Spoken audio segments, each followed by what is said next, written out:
Que a graça e a paz do Senhor Jesus estejam com todos vós, amados irmãos. Em nome de Jesus.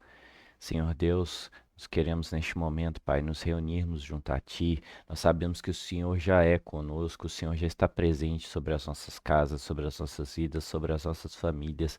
Então venha nesse momento, Espírito Santo, nos alinhar com Teu conhecimento, com a Tua sabedoria, que a minha voz, a minha fala humana aqui, que os meus trejeitos, qualquer coisa, Pai, que seja oriundo de mim, não te atrapalhe, Espírito Santo, de manifestar aquilo que é Teu, mas que os meus irmãos aqui possam crescer, entender, aproximar de Ti através dessas minhas palavras e conhecer mais de Ti desse dia, em nome de Jesus.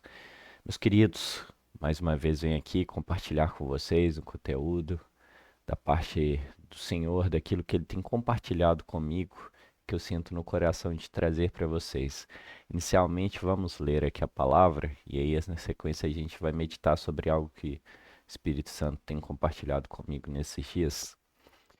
O texto está lá em João, no capítulo 1 de João, a partir do verso 1, que nos diz o seguinte: No princípio era a palavra, e a palavra estava com Deus, e a palavra era Deus. Aquele que é a palavra estava com Deus no princípio.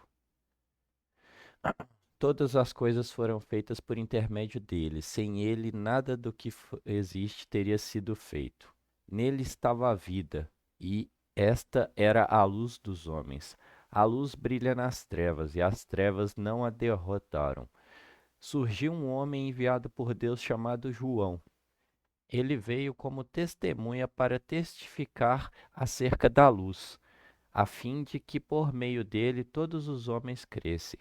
Ele próprio não era a luz, mas veio como testemunha da luz. Estava chegando ao mundo a verdadeira luz, que ilumina todos os homens. Aquele que é a palavra estava no mundo, e o mundo foi feito por intermédio dele, mas o mundo não o reconheceu. Veio para os que eram seus, mas os seus não o receberam. Contudo, aos que o receberam, aos que creem no seu nome, deu-lhes autoridade para se tornarem filhos de Deus. Olha que palavra linda, meus irmãos. Aqui nós vemos João usando de vários argumentos literários ali para trazer esse entendimento de quem era Jesus e qual era o propósito de Jesus. Olha, vamos ver também aqui o verso 13 desse mesmo capítulo, só para complementar isso que eu tenho para falar a seguir. Os quais não nasceram de sangue, nem pela vontade da carne, nem pela vontade de homem algum, mas nasceram de Deus. Olha, todo o ministério de Jesus, ele sempre foi pautado numa máxima, que era revelar a Deus.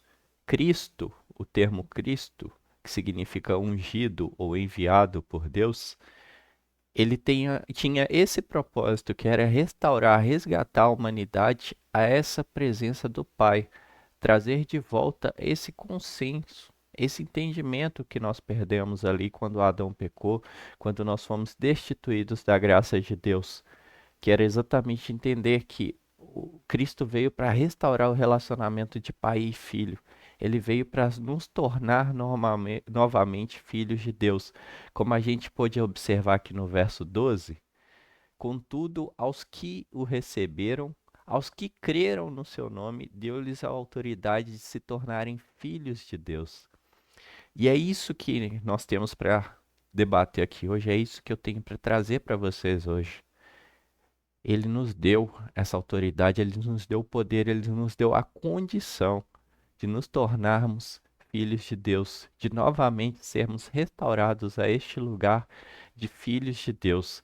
E sabe, eu preciso, antes de discorrer mais além, também ler com vocês aqui um outro texto que está lá também no livro de João, no capítulo 5, no verso 19, que nos diz o seguinte: Jesus lhes deu essa resposta: Em verdade lhes digo que o filho não pode fazer nada de si mesmo, só pode fazer aquilo que vê o pai fazer, porque o que o pai faz, o filho também o faz. Sabe, esse é todo o argumento, o panorama bíblico que eu quero trazer para vocês, para a gente debater em cima do seguinte aspecto. Quero primeiro gerar uma pergunta aqui, exatamente para fomentar a vocês aí o seguinte.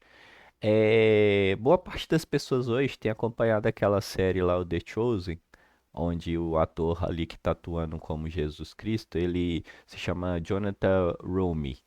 E assim, qualquer outra interpretação que a gente tenha ao longo da história ali, onde um ator foi lá e tentou interpretar o papel de Jesus Cristo, a gente sabe que aquela pessoa ali enfrentou lutas e tal. Se vocês pesquisarem um pouquinho, vocês vão entender do que eu tô falando. Tipo, o próprio, acho que é Jim Machiavelli. Bom, enfim, é Caviezel. O próprio Caviezel lá que atuou no filme Paixão de Cristo, ele chegou a deslocar o ombro, teve vários problemas de saúde, fora os problemas psicológicos e outros problemas que a gente sabe que são de cunhos espirituais. Mas enfim, em resumo, é todo mundo que se dispõe ali a atuar no papel de Cristo, ele sempre lida com vários problemas. E por que que eu estou trazendo esse panorama aqui? A pergunta primeiro que eu quero fomentar vocês com ela é o seguinte: se hoje você que está me assistindo aí tivesse que atuar num filme, numa série ou em qualquer coisa que fosse, como Cristo, você estaria preparado?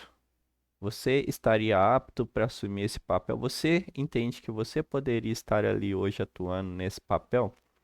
Aí talvez você vai responder para mim assim: ah, depende, com a maquiagem adequada, né? Ou se eu perdesse uns quilinhos ali, que às vezes eu tô me sentindo meio gordinho ali, então para interpretar Jesus não podia ser um Jesus gordinho. Ah, não, eu sou magro, ou eu não tenho barba, eu preciso que a barba cresça e tal. E é interessante a gente pensar em cima disso, porque tudo isso realmente são características humanas, obviamente, mas são características que foram fomentadas para nós como as características de Jesus. Alguns e algumas religiões vão entender que Jesus era barbudo, que Jesus tinha o cabelo comprido, tinha os olhos azuis, enfim, um tom de pele era assim, um assado. Isso de fato não importa para o panorama macro, o panorama total. Mas isso é relevante sim para o nosso cenário aqui, para entender o seguinte: querendo ou não, até olhando para esse argumento humano, a gente tem várias características que denotam aquilo que seria o Filho de Deus. Alguns vão enxergar o Filho de Deus, como eu disse, de olhos azuis. Outros vão enxergar, o olho dele tinha que ser castanho, porque um judeu com olho azul, isso aí é impalpável, completamente intangível. Enfim, o tom de pele dele era um cara que andava no deserto, e como que ele vai ter um ar assim, italiano, enfim. Não quero entrar nesse demérito aqui, mas a questão é, a gente consegue imaginar algumas características e muitas vezes a gente não se enxerga possuindo essas características. Como eu disse, mesmo características físicas, às vezes a gente se acha aquém dessas características para falar, eu poderia exercer o papel ali de filho de Deus. Mas é exatamente dentro disso que eu quero entrar com vocês agora, nessa interpretação ali, a gente está falando de um papel, de uma atuação, uma interpretação. Mas indo nessa linha de raciocínio, porém um pouco além, nós hoje de fato estamos aptos, preparados para realmente não exercer só o papel, não só interpretar, mas sermos realmente filhos de Deus. Alguém hoje olhando para nós conseguiria falar: opa, peraí, esse homem, essa mulher, ele é um filho de Deus porque ele tem as características de Cristo. Eu consigo ver nele as características de Cristo.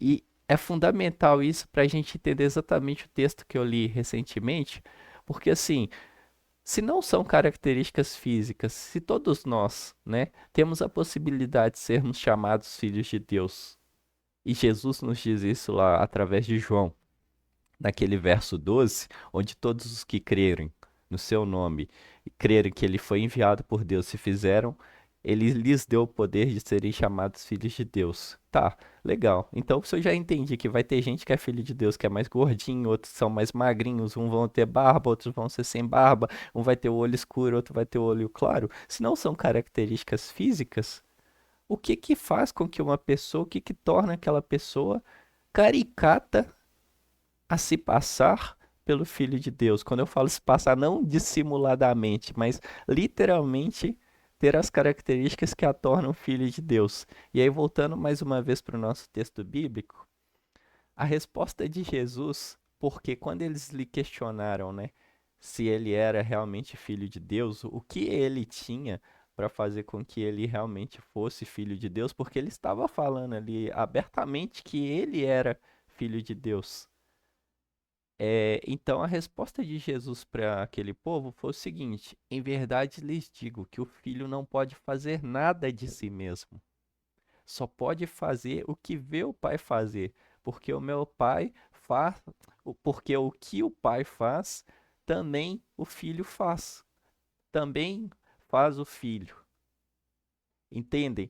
Ou seja, qual que é a maior característica que alguém que se diz ou alguém que os outros enxergam como filho de Deus vai possuir?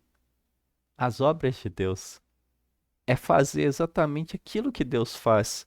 É manifestar aqui na terra aquilo que o próprio Deus está manifestando.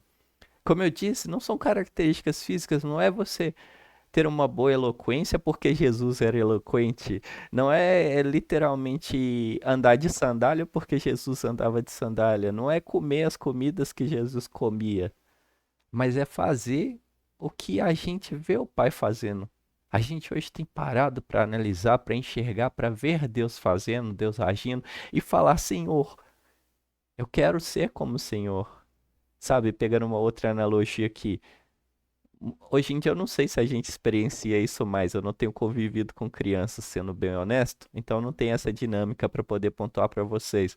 Mas na minha época de infância, de adolescência, eu convivia mais com crianças, então eu via que realmente até os trejeitos ali, se o pai às vezes penteia o cabelo de um lado, a tendência natural ali é com o filho ali, ele também penteia o cabelo do mesmo jeito que o pai, ele caminha na rua ali do mesmo jeito que o pai. O filho quer parecer com o pai em tudo. E isso trazendo para o nosso panorama cristão, a gente tem que ter essa busca de ver Deus fazendo as coisas, entender como Deus faz as coisas e querer fazer igual, querer parecer com Deus. Porque se um filho natural tenta copiar o seu pai natural, por que nós, como filhos de Deus, também não vamos querer copiar a Deus? Entendem, irmãos? Bom, eu não vou ir além disso aqui. Eu creio que já tem conteúdo suficiente aí para vocês refletirem, buscarem a Deus e entenderem. Pai, faça-nos parecido contigo, Senhor. Que nós possamos realmente, assim como Jesus buscou fazer o que via o Pai fazendo, que nós também possamos buscar fazer aquilo que o Senhor tem feito, Pai. Em nome de Jesus, e abençoa cada um desses meus irmãos. Que a graça e a paz do Senhor seja com todos vós, irmãos.